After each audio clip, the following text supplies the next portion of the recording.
So I wanted to do a video to talk about how do we maximize what fuel substrate we're burning when we are exercising, or in other words, what intensity should we ideally be working at in order to maximize certain fuel substrate use. When I'm talking about fuel substrate, what am I talking about? Well, as you can see here, there are different types of fuels that we can use when we are trying to make energy in the body. So if we look up here, this is muscle glycogen. So this is the dotted section. What's muscle glycogen? Well, it's essentially just the glucose that we've eaten or the sugar that we've eaten from carbohydrates. And it's the stored version of that. So the body will take it in from the diet, we'll eat carbohydrates, it will be converted to glucose molecules, and then that glucose will then be stored as something called glycogen. And we can store this in both the liver and the muscle, but mainly the muscle, the skeletal muscle. This section here, the white area, is plasma glucose, and that just essentially is the amount of glucose that we have in our bloodstream at any given time. And this is never going to be much. The body doesn't like to have too much glucose in the bloodstream, but it does like to have a few grams in there, essentially just, sending around a little bit of energy to the body. But it's when you have too much glucose in the bloodstream that the body will essentially have something called diabetes. This section here, the stripy black section, is plasma-free fatty acids. So essentially this is very much like the glucose that we have in our bloodstream, but it's the free fatty acids. So again, we can use this as an energy source. These free fatty acids will be liberated from parts of our body, like for example our fat stores, and they'll be sent round in our blood, and they'll serve many different purposes, but essentially it's just having a little bit in there at any given time. It'll never be much. And then this section here is the one we're interested in mainly. It's the fat that we would have had in our storage that we're bringing out and using to make energy. So we essentially want this to be the highest possible if we are actually wanting to burn body fat. So let's go over here and look at what happens when we're at rest. So this is obviously if we're not doing any exercise at all, we're reading a book, for example. We're only going to be using a little bit of that glucose that's in the bloodstream and a little bit of the free fatty acids. Excuse me, I got those around the wrong way, but you can see what I mean. We're going to be using just a little bit of glucose and a little bit of free fatty acids, but we're essentially not really burning much at all. But once we start to increase our exercise intensity, and this is looking at this section here, and it's basically just looking at the percentage of maximal effort. So like if you had one of those, watches that's looking at your heart rate max, it's basically if we were to work at around 50% of our heart rate max, then we're going to be working within this zone here. So what's really interesting is if you can look at all of these, in any form of exercise or exercise intensity, we're always going to be using a mixture of fuel sources.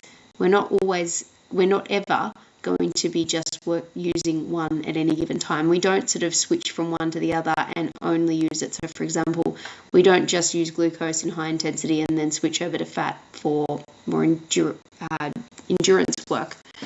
What you can see is we're using all of them at any given time, but it's the amount of each that we're interested in here.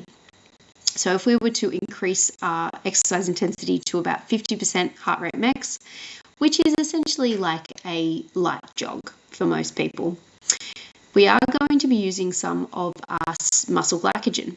And you want this to happen because especially if you're eating carbohydrates in your diet, because if you're eating carbohydrates, some of those carbohydrates would have been stored in your muscle, and you want to break that down so you can make essentially space for the next amount of carbohydrates you eat, so they can go straight into that muscle glycogen and be stored rather than converted to fat and stored as fat. Here again, we're using a little bit of free glucose in the blood. We're always going to be in some way because we need to put it in the blood in order to get it to the working tissues, muscle. Here we're using a little bit of the free fatty acids as well, but what I want to point out here is now we're using some of the fat that we have stored on our body. So what I'm trying to show here is that if you actually want to burn any body fat, you really need to be actually doing exercise rather than just sitting around. So what I then want to bring your attention to is this next one here. If you were to increase your exercise intensity to maybe around, say, 70% of your heart rate max, this is going to be more of a mild to moderate jog.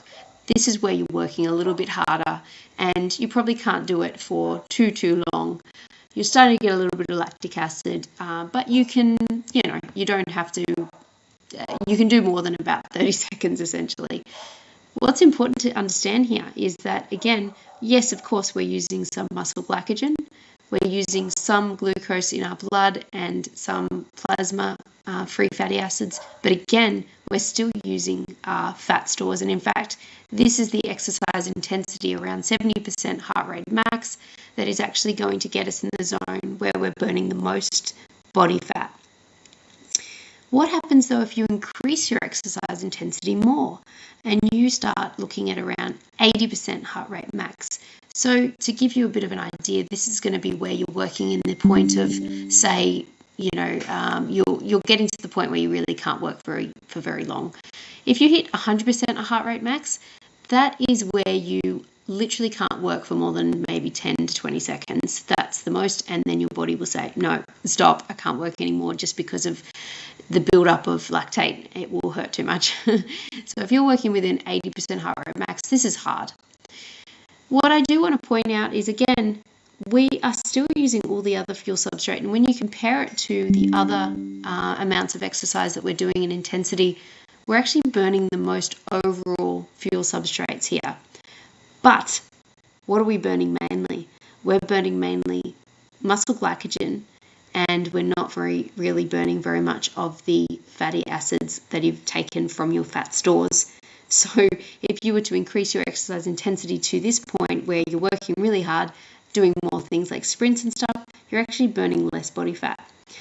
Now, if you're somebody who is wanting to maximize your capacity to be able to do glycolytic work, where you're using, you're wanting to do, say, powerlifting training, where you're working within about a 30-second thing, you're doing 1 rep max, then maybe you want to work mainly within this system, because that way you are maximizing your body's capacity to be able to utilize glucose.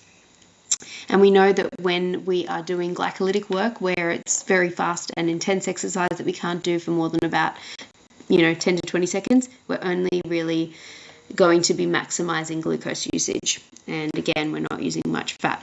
If we were to increase the intensity up to 100%, we're not going to be using any fat. We're going to only be using glucose stores because it's glycolytic. We'll be using more like the ATP-PC system here.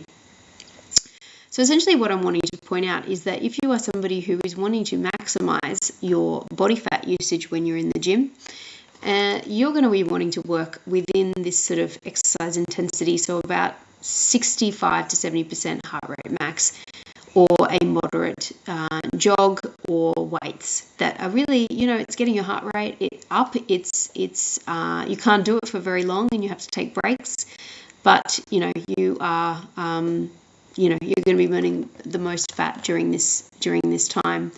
I want to point out that as you increase your exercise intensity, you are going to be burning more fuel substrates overall, but you're going to be burning more glucose than you would body fat. If you were to bring it down to these moderate to medium intensity exercise types, you're going to be burning the most fat on your body. One more point. What would happen if you were somebody who is not eating any glucose in your diet at all?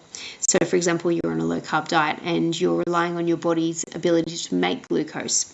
Well, my argument here would be it would be even more important for you to work within this amount of intensity majority of the time, because if you are not actually bringing in any carbohydrates exogenously in your diet, could you possibly just be creating glucose to burn it?